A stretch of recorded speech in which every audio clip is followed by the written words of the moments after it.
اور پھر چلتے چلتے الحمدللہ 1965 کا وقت آ گیا۔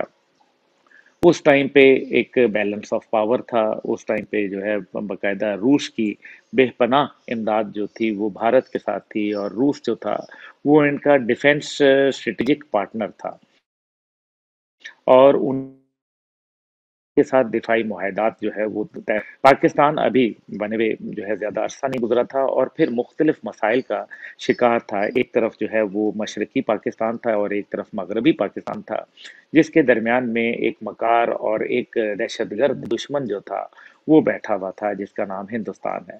اور بہرحال یہ ہمارے لیے بڑے ایک افتخار کی بات ہے کہ ہم نے پہلے دن سے افواج پاکستان کی تعلیمات اور تربیت جو ہے وہ صرف ایک فوجی ہونے کے لحاظ سے نہیں کی، بلکہ ایک جہادی ہونے کے لحاظ سے کی۔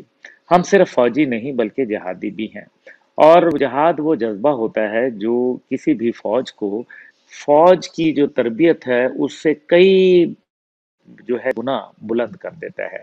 جب جہاد کا جذبہ آتا ہے تو اس میں پھر کچھ اور ہی بات آ جاتی ہے، کیونکہ پھر اللہ اور اس کے رسول کے احکامات، قرآن کی تعلیمات وہ جو ہے شامل حال ہوتی ہیں، اور پھر اپنے قرون اولا کے مسلمانان کے حوالے سے، اور پھر جو ہے حضرت خالد بن ولید اور دیگر جو بڑے بڑے ہمارے زبردست قسم کے وارئرز گزرے ہیں، ان کو سامنے مثال بنا کے چلتے ہیں۔ پاکستان کے اندر آپ دیکھیں کہ ہمارے پاس غوری ہیں، ہمارے پاس شاہین ہیں، ہمارے پاس جو ہے وہ بتار ہے، انزا ہے، بابر ہے، ہمارے پاس جو ہے الخالد ٹینک ہیں، الزرار ٹینک www.tasquran.com۔ ہیں۔ یہ تمام جو نام ہیں یہ کہاں سے لیے گئے؟ ان کے پیچھے وجوہات کیا ہیں؟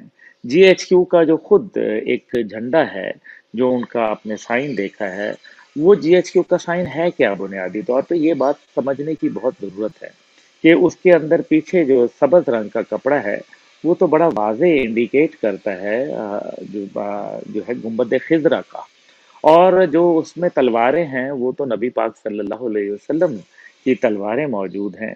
تو یہ جو جی ایچ کیو کا سائن ہے، اور پھر جو چاند ستارہ ہے، وہ آپ کو معلوم ہے کہ اس کی مماثلت جو ہے وہ مسلمانوں کے حوالے سے ہے، کیونکہ جو ہلال ہے اس کا ایک بہت اہم رول ہے مسلمانوں کی تاریخ میں۔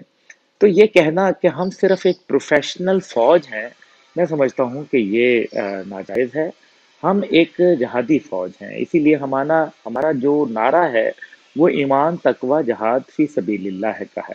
اور ہمارے تمام جو یونٹیں ہیں، جو ریجیمنٹس ہیں، جو ایئر فورس ہے یا نیوی ہے، اور حد یہ ہے کہ جو پاکستان ملٹری اکیڈمی کاکول ہے، جب آپ وہاں جاتے ہیں تو قرآن پاک کی آیات کے زیر سایہ ہو کے اس گیٹ سے آپ اندر داخل ہوتے ہیں، اور وہ جذبہ آپ میں پھونکا جاتا ہے جو کہ ایک مجاہد کا ہوتا ہے، اور شہادت جو ہوتی ہے وہ مطلوب مقصود مومن بن جاتی ہے۔ اسی وجہ سے ہمارے ہاں شہداء جو ہے وہ ایک کثیر تعداد میں موجود ہیں۔